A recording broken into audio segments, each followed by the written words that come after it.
What are the downsides of marijuana that people don't know? I'm an anesthesiologist. It increases the amount of anesthesia we need to give you, and increases the risk of you being awake during anesthesia. Please tell your DR how much you smoke. For me it was complacency. If I smoke I can sit in my room and play video games all day no problem. If I don't smoke I feel the need to be productive and get things done before I indulge in my time-wasting fun activities. Not a huge problem on its own, but when you smoke every day and become complacent with going nowhere for years, then it can be a big problem. Sometimes it sends me into an anxiety attack. Regular use seems to fuck with my ability to pay attention and remember shit when I'm sober. It's one of the reasons I quit. Not sure others have these issues though. I smoked a lot during the teenage years. As an adult, while fully supporting legalized pot, I wholeheartedly believe that no one should smoke/ingest pot until they are /22+Y/0. If it's just once or twice a month as a teen, sure. But from personal experience, having gotten high every day, it really hampered my mental and emotional development. I also have little to no memory of my teen years. Please teens, if you're going to smoke pot, treat it like a treat and do it very seldom. Medical and pain relief aside. Edit, a lot of great discussion here. I think everyone can agree that it affects everyone differently. What I stated above regarding my own personal experience, specifically memory, is not solely contributed from marijuana, nor can that be quantified really, but just based on having greater memory of times when I wasn't heavily smoking vs when I was is at least one variable/pace of evidence. But thanks to those that brought up, ADHD, trauma, abuse, and so many other things can contribute to memory suppression. Often those events and situations make someone more prone to rely on something like pot, so, not negating either, but I believe stating they go hand in hand to create a nice memory loss soup is accurate. Also, I agree that 25 years old would be a more appropriate age. I was just trying to nail home that any teen/child/young adult should stay away from it. If you have a predisposition for mental illness that you may not be aware of, especially schizophrenia, weed can trigger an episode. It can go two ways: it wears off, or you just triggered a psychotic episode and never really come out of it unless medicated. It is, however, very difficult to treat people with schizophrenia due to their severe paranoia, amongst other things. It is a terrible illness. People don't realize that those with predisposition are essentially playing the Russian roulette. The subset of people that it induces psychosis in. It will make you too comfortable. Like without weed, the boredom/irritation you feel from whatever your situation is, can incentivize you to change. Or, you can get high and be immediately comfortable, and before you know it years have passed. Saying that as someone who did exactly that for like 10 years. Now that I've quit, it's so much easier to find the will to change things. It's shown to alter the brain in younger people. The minimum age should be in the early 20s based on studies. I've been smoking regularly for several years, and honestly the biggest downside is that it makes you extremely okay with being lazy and not getting anything done. I used to be one of those folks who always had to be doing something and was rarely idle. Now in my free time I only want to get comfortable while doing nothing and be completely unbothered. When you become addicted to weed, every experience in life becomes a secondary to being stoned. A beautiful mountain view. This would be better if I was high. A hobby that brings you joy. This would be better if I was high. A vacation feels wasted if you're not high. An experience feels wasted if you're not high. A moment feels wasted if you aren't high. Everything that should bring contentment in life feels like it would be better spent, well, high. Nothing brings happiness as it should, because instead of being in the moment or enjoying life for what it is, it would be better with a joint, or two. This was my realization that I was emotionally dependent on weed. Memory loss.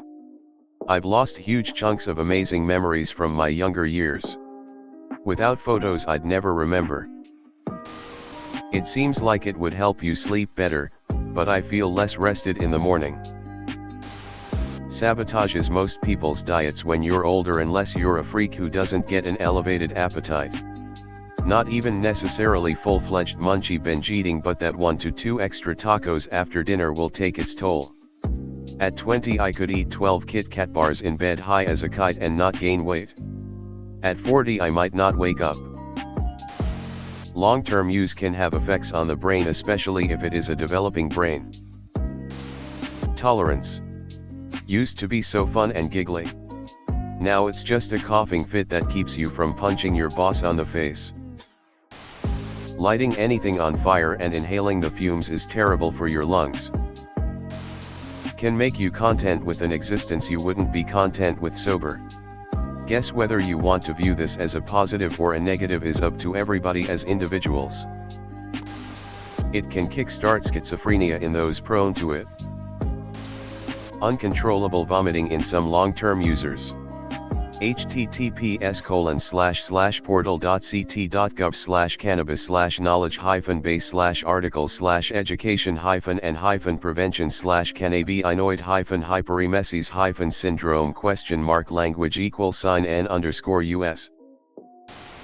I was a regular smoker for 7 years until I started getting extreme panic attacks. Stopped smoking and they have subsided fully. Perhaps slightly off topic, but do regular weed smokers realize how badly it makes them smell, or do you become nose blind to the odor? The withdrawal side of things when you quit. Sweats, can't regulate my temperature. Insomnia is awful. 2 hours of sleep over 3 days. Lack of appetite. Barely eating as you're coming down. Then it hits you that life is stressful still, and sometimes it's more fun to be high than it is to be bored. It suppresses your ability to dream. Marijuana use can affect fertility in both men and women, potentially leading to reproductive health issues. Gum health. Dry mouth is awful for ya, so chew gum and stay hydrated. Apathy. Randy, well, Stan, the truth is marijuana probably isn't gonna make you kill people, and it most likely isn't gonna fund terrorism, but, well, son, pot makes you feel fine with being bored. And it's when you're bored that you should be learning some new skill or discovering some new science or being creative. If you smoke pot you may grow up to find out that you aren't good at anything. Gives me huge anxiety attacks and exacerbates my depression.